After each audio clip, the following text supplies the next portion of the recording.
అందరికీ నమస్కారం అండి. అందరూ బాగున్నారా? ఈరోజు ఏంటంటే మా అమ్మాయి హాస్టల్లోకి వచ్చానన్నమాట. ఇగో మా అమ్మాయి అలాగే మేము ఇంతకుముందు చూపించాను, కొద్దిగా ఎదురుతారు. వీళ్ళంతా మా అమ్మాయి ఫ్రెండ్స్ కంటా అక్క చెల్లెళ్ళలాగే ఉంటారు వీళ్ళందరూ.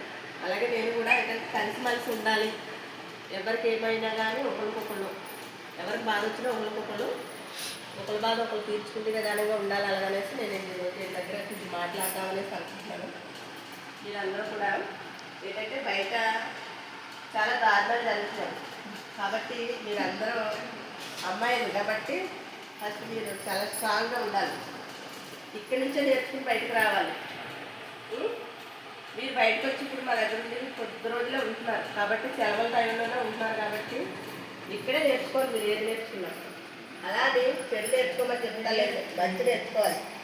ఒక కష్ట సుఖాలంటే ఏంటో తెలుసుకోవాలి, తల్లిదండ్రుల గురించి అర్థం చేసుకోవాలి.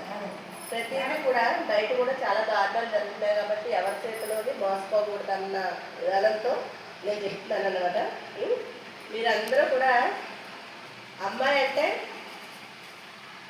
ఆకంట దారుణం ఏంటి, ఆకంటే ఏంటనుకుంటున్నారు? ఆకెళ్ళి ముళ్ళు మీద పడినా, ముళ్ళు వచ్చి ఆకు మీద పడినా పడే మచ్చ ఎవరి మీద?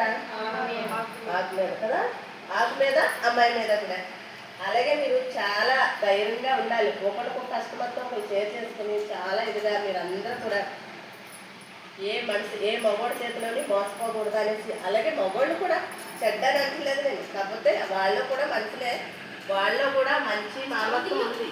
అందులో ఏంటంటే కొంచెం మంది అమ్మాయిల వల్ల వాళ్ళు కూడా అలా తయారవుతున్నారన్నమాట. మీకు ఏది కావాల్సి వచ్చినా మీ వెనకాల తల్లిదండ్రులు ఉన్నారనేసి మీరు ఆలోచించినాలు మీకేం కాదు, మీరు ఎవరి చేతుల్లో మోసపోరు. కాబట్టి మీరందరూ ఆడపిల్లలు కాదు, ఆడపులిల్లా ఉండాలనేసి నేను చెప్తాను మీ అందరికీ. సరే మరి మీ అందరికీ కనుక నేను చెప్పింది నచ్చితే కనుక లైక్ చేయండి. చెప్పండి.